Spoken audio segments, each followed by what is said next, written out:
Well, good day, folks. There's Charlie saying good day in the background. So a while back, I made a video on how to make charcloth. And that's where you take little strips of cotton, put them in a can, put a lid on the top, punch a hole in it, and set that over some hot coals or over a fire. And basically scorch the cloth into charred fabric. And you're basically just taking all the moisture out of it and breaking down the fibers to the point that it's burnt without actually having been on fire.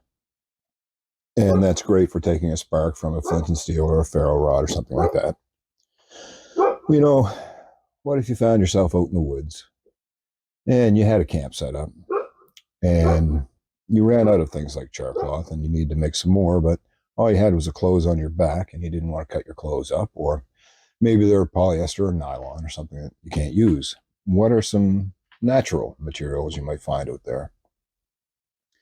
And one thing I've known people to make char with is punkwood.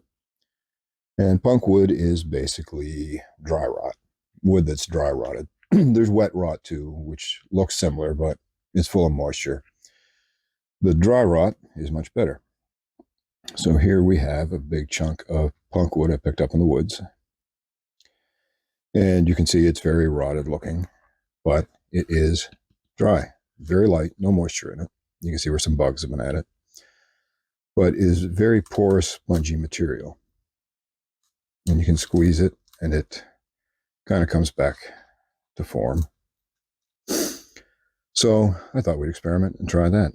It's not something I've done before. So you're along for the ride with me. One thing we will have to do is break it down, because you obviously can't fit something this big in a can.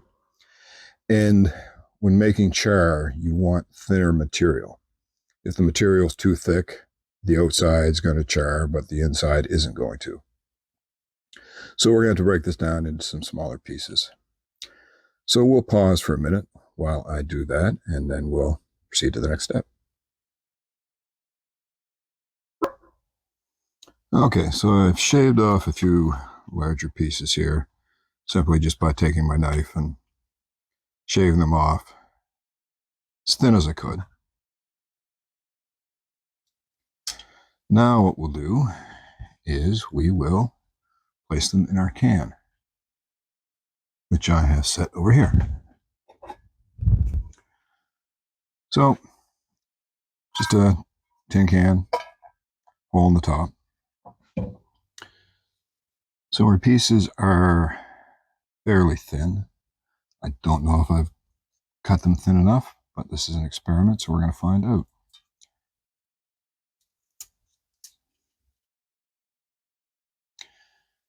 So we'll just lay them in our can down here.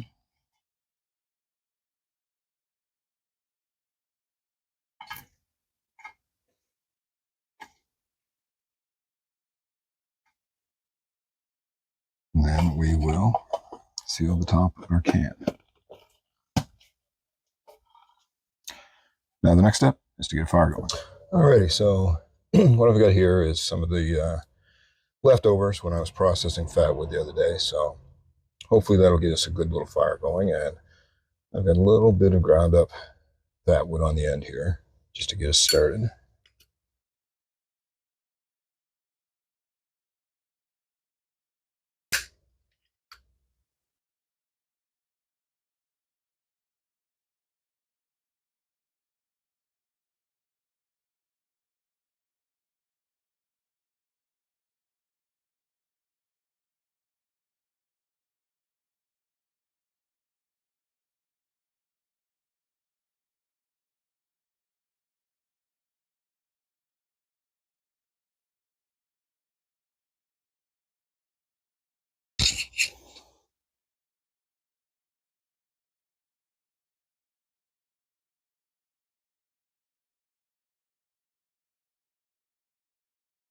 Now, I intended to do this outdoors, but I'm losing the light, so we've kind of moved into the garage here.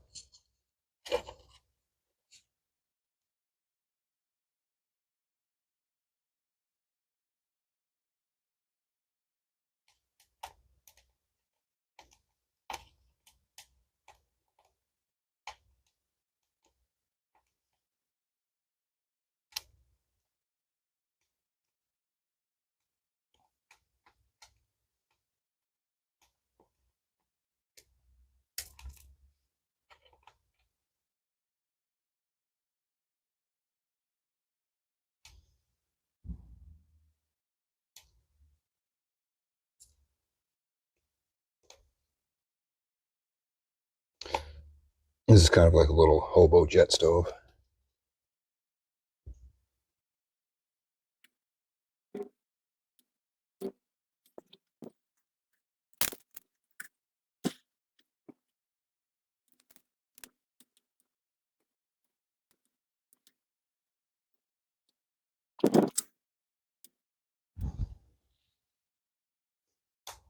We'll let that die. Excuse me. We'll let that die down a little bit, and then we will add our can on the top.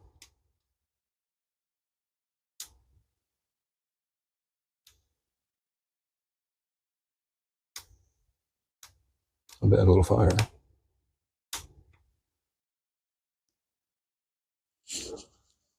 You just kind of have to keep snugging this stuff in.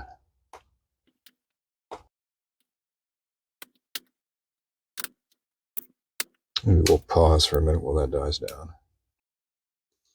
Okay, we're dying down a little bit, so we'll put our can on the top here.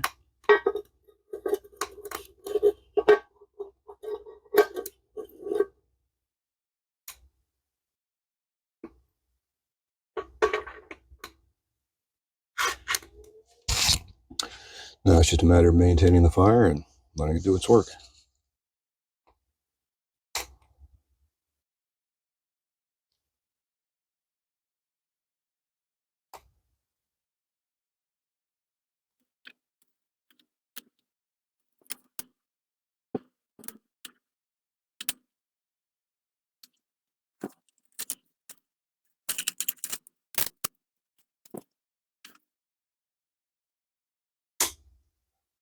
You can see some smoke coming out of the top of the can now.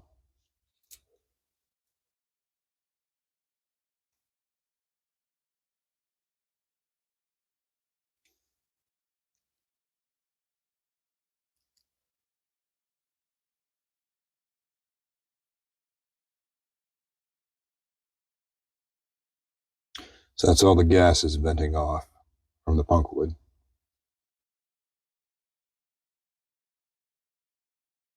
Now, if this was cotton, I would say avoid that gas coming out because there can be some toxins in that, but this is just wood burning, so just like smoke.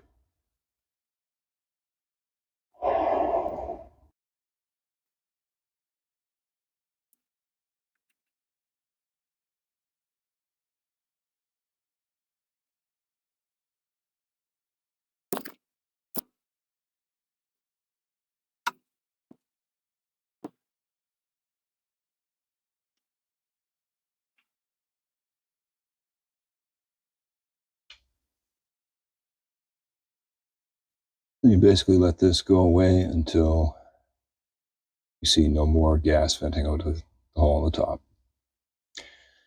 And then you're going to want to let your can cool down because number one, your can is going to be very hot. You don't want to touch it. But also you want the char to cool down as well because right now you've got a chemical reaction happening in there, and the triad of fire is fuel, heat, and oxygen. We don't have flame in the can right now because we're depriving it of oxygen. The can is filled up with the gas venting from the wood, the punk wood, so there's no ability for oxygen to be in there and be part of the chemical reaction, so therefore we don't have fire. If you open the can when the char is still hot, you're introducing oxygen, and that can in turn cause combustion, and then your charcloth bursts into flames, or your char.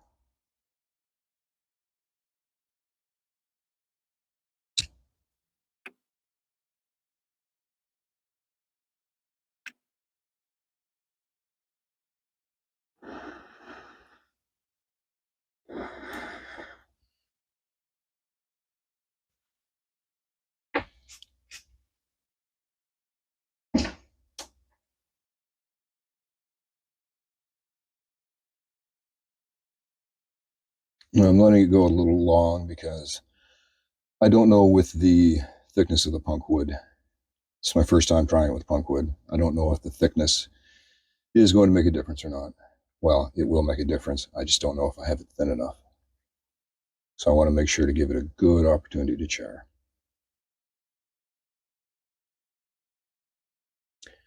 Don't see a whole lot of gas coming out right now, so we'll let this bit of fire die down and take it off and let it cool. Anyways, we'll pause it here and then get back to the video once things have cooled.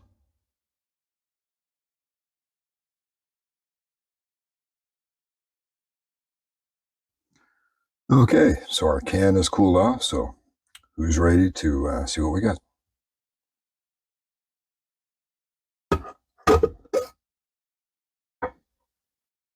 Ooh, I like the look of that.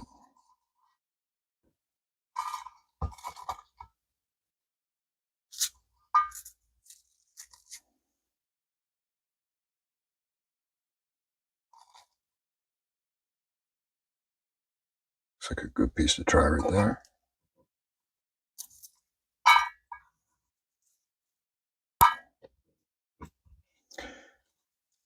Don't do this with your good clothes on, because your fingers are going to get a little messy. Alrighty. So let's see if we can get that to take a spark.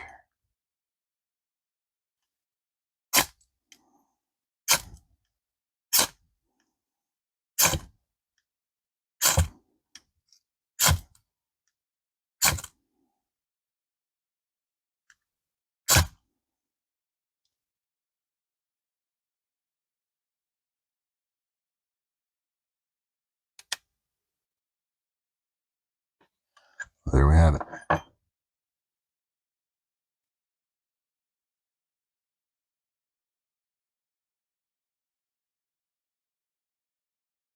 So you can make char from punkwood.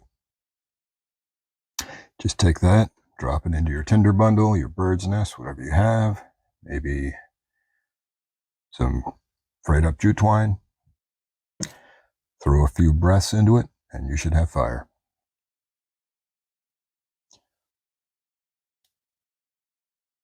That's pretty neat. Anyway, there we have it, folks. Char from punkwood. I hope you enjoyed watching this. I hope you found it educational and useful. And I hope you can apply it to your outdoor activities. Go look for some punkwood.